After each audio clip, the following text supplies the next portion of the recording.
everyone, welcome back to the channel. Kyoto has been one of my favorite cities to visit, and after 5 years, I'm so excited to finally be back. So come along as we venture to some of Kyoto's cultural landmarks and discover some new gems together on my most recent trip to Japan. It was pretty late by the time we arrived in Kyoto, so our first stop was Yakiniku enen. This trendy little restaurant is located in the heart of Pontocho with a cafe-like ambiance and is known for their Kuroge Wagyu beef tamari sushi course. You do have to make reservations in advance on their site, but for 7,700 yen per person, I thought this was pretty worth it. It comes with multiple courses, starting with a burrata with prosciutto and seasonal fruit, along with a grilled Hirakawa watercress salad with roast duck and herb jelly, which were all amazing. The highlight was definitely the assorted beef tamari sushi set. It's torched right at the table to your preferred doneness, and each sushi is dressed with different toppings that best complements the specific cut of meat. My favorite was the pesto and the plain salt one, but honestly, they were all amazing. The course also ends with the best creme brulee I've ever had for dessert. As with most restaurants in Japan, they do require you to order a drink per person, but the prices for the drinks are quite reasonable.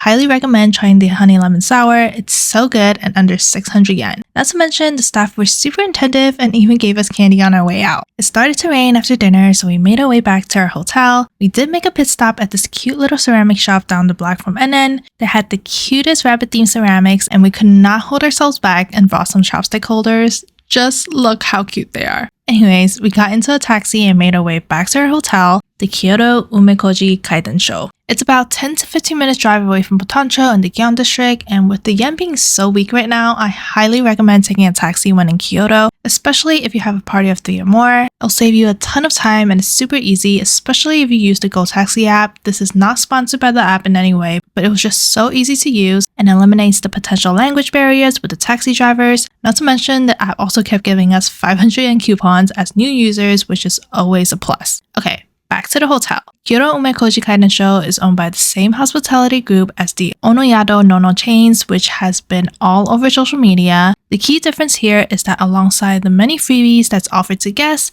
they also have 5 private baths for all guests to use. Each bath is a different theme and you can enjoy it by yourself or your family. Availability is based on first come first serve, and there are benches right outside each bath where you can wait for your turn. In terms of freebies, there's an amenities and soft drinks bar, free ice pops, late night ramens, and Yakults in the morning. The room itself was also a lot more spacious than I thought. Everything you typically find in a hotel room is here. There's also other things you can rent in the front desk like hair irons, chargers, etc., which made our stay here super convenient. The hotel itself is also a 1-minute walk from the nearest station, so it's super easy to get around if you prefer public transportation. Highly recommend checking this hotel out if you're looking for a more Volcan experience. The next morning, we headed out super early to Kiyomizudera so that we can beat the crowds, because over-tourism in Japan is real. And in my opinion, early mornings in Japan is my favorite time of day. It's just so serene and quiet. By the time we finished getting our obligated picks, we headed down to grab breakfast at one of my faves, Kyosaimi Nomura. It's a popular breakfast spot serving up Kyoto's obanzais, which are mainly made with locally sourced produce. There's over 10 small dishes to choose from daily where you can build your own breakfast set. They also offer a miyabi gozen, which includes 12 different small dishes and their famous yubaron. It is a little pricier than the DIY sets at 1,800 yen, but you get to try a little bit of everything, which in my opinion is totally worth it. Depending on the day, each of these 12 dishes may change slightly, but my favorite of the 12 would definitely have to be the simmered hijiki salad and this candy sweet potato.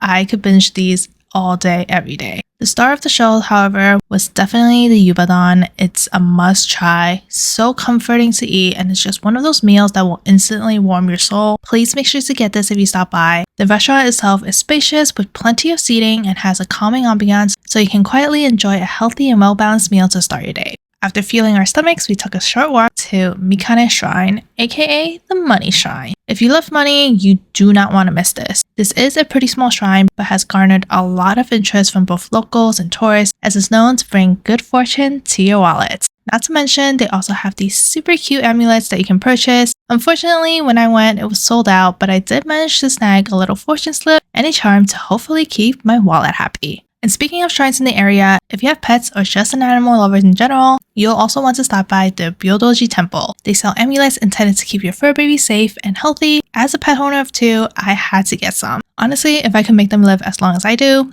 I'd buy 100 of these.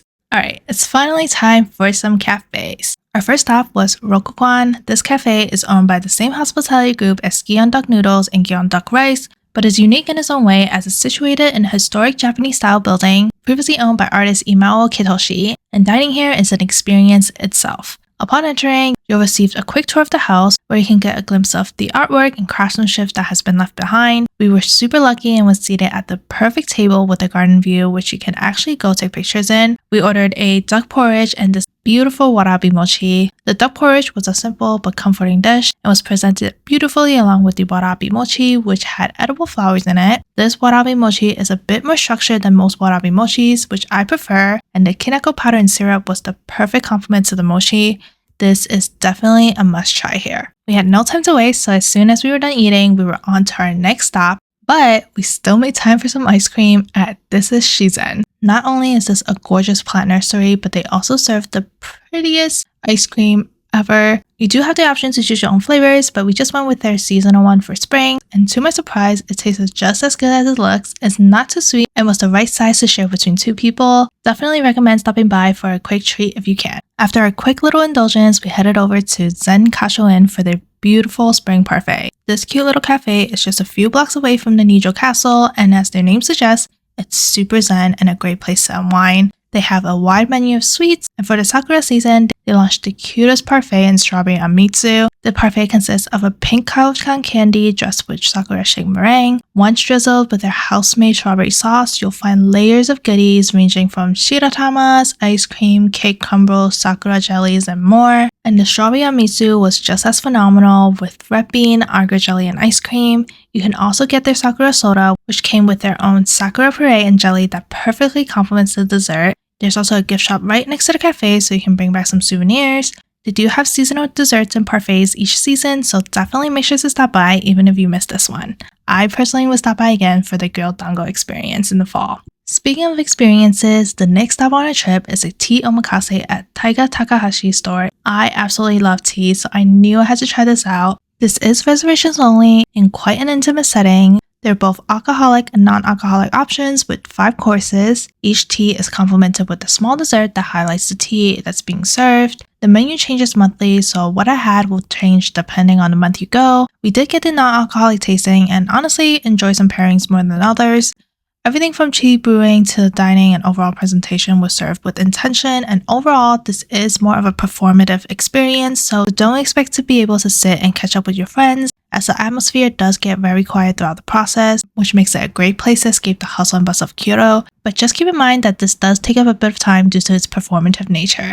After an afternoon filled with tea and desserts, we headed back to Pontocho for an early dinner at Yuzugen. This tiny little restaurant specializes in everything yuzu, with their signature being their yuzu nabes. We got the popular prawn and sea bream nabe, which came with a bunch of veggies and a refreshing yuzu dashi broth. You can also order additional add-ons like chicken and pork, but we opted to try some of their appetizers instead. We tried both their green and yellow yuzu gyoza, which you can get steamed or pan-fried, and because I'm nosy, I of course tried both styles. I have to say, although the gyoza looks cuter steamed, the pan-fried version truly brings out the best of them. If I had to choose one, I'd recommend the classic yellow gyoza. Anyways, back to the nabe. This is definitely something to eat slowly because it gets so much more flavorful as the fish and fresh yuzu simmers in the broth. We ended up ordering a portion of rice and eggs to make a risotto out of the remaining broth, and I highly recommend doing so.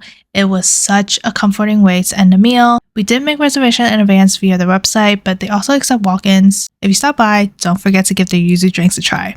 And of course, it won't be a visit to Japan without some late night ramen. Menya Yukou is a cozy little ramen shop known for their rich shoyu broth. Despite being such a small shop, their portions were huge. If you love your ramen broth packed with richness and flavor, the Kyoto Black Ramen is a must get. It has a rich shoyu broth and is super hearty when paired with a thick cut of chashu. Though, if you prefer a lighter broth like myself, the Kai Ramen is a good one to start. It has clam soup base with the lighter flavor, still filled with umami. Not to mention, the noodles were perfectly springy and chewy, just the way I like my ramen. On our final morning in Kyoto, we shipped our luggages out and headed straight to Arashiyama because we had reservations at the famous Arashiyama Itsukichaya, but before indulging, we paid a quick visit to the Mikami Shrine, nestled within the Arashiyama bamboo forest because this is the only hair shrine in Japan and its deity is said to be the founder of Japanese hairdressers, so many existing inspiring hairdressers come to visit the shrine to ensure a smooth career, but it's said that normal people who wish to have long, luxurious hair also stops by to pay a visit because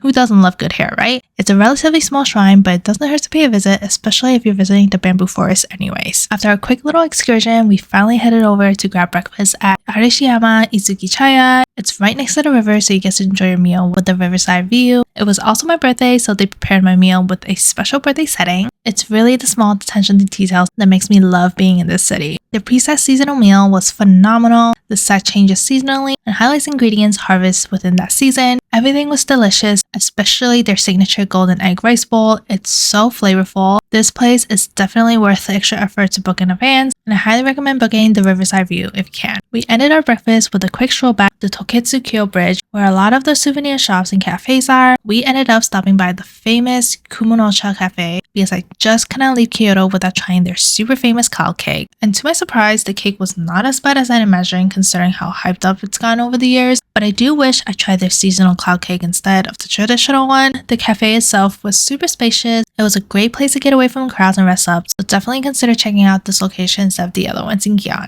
And unfortunately, it was finally time for us to say goodbye to Kyoto, but before I go, I have to share with you all this amazing menchi katsu spot that we stumbled upon on our way back to the train station. Honestly, it's not really stumbling since there was such a huge line, but I'm so glad we saw the line because Nakamura-ya isn't just a meat shop, they serve some of the best croquets and menchikatsus. This beef and pork katsu was so perfectly crispy and juicy on the inside. I'm usually not a katsu or croquet person, but this is a must try. I really wish we had room in our stomachs to get more. Anyways, there's just so many different things to do and eat in Kyoto that I wish we had more time to explore, but I'm sure I'll be back soon. I hope this video was helpful, and please let me know in the comments below your experience, if you've visited any of these places, or if there's anything else I should check out. Thank you so much for watching, and make sure to like and subscribe to my channel because more Japan content is coming very soon.